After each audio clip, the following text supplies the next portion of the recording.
Hello guys, আসসালামু আলাইকুম। আপনারা সবাই কেমন আছেন? আশা করি অনেক ভালো আছেন। তো আসলাম কিছু কথা বলার জন্য ইউটিউব চ্যানেলে তৌহিদ আবৃত্তিকে নিয়ে। তো আশা করি আমার কথাগুলো সম্পূর্ণ আপনি শুনবেন। শুনুন তৌহিদ আবৃত্তি কী বলে। তৌহিদ আবৃত্তিতে বলতেছে যে আমি আমার দাদার বাসায় বেড়াতে আসছি, আমার দাদার জিয়ারত করতে আসছি। আরে তৌহিদ আবৃত্তি ভাই, এটা তো কোনো ব্লগ ভিডিও হচ্ছে না, এটা বাস্তবতায় হচ্ছে। আপনি যে বলতেছেন না আমি ভয় পাচ্ছি না, আমার ওয়াইফকে নিয়ে আমার একটু সমস্যা, আর আমি আসছি আপনারা জানেন আমি কেমন ছেলে।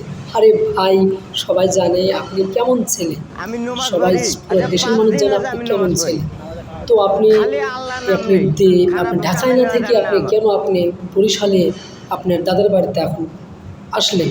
কী কারণে আসলেন?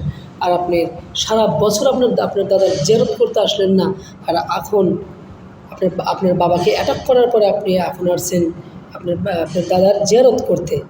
আরে ভাই, এটা তো আপনি ব্লগ ভিডিও বানাচ্ছেন না, নাকি সিদ্দিক?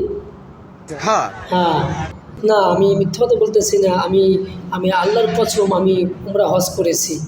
এখানে হজের কথা কেন আসলো ভাই? এটা সিদ্দিকের কথা হয়ে গেল যে আমি আজ 5 দিন আমার হলো ভুল নামাজ হয়েছে, পড়ি। ক্ষমা করে দেন।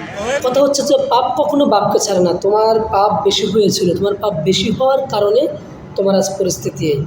তোমার বাপ বেটার পাপ বেশি হয়েছিল।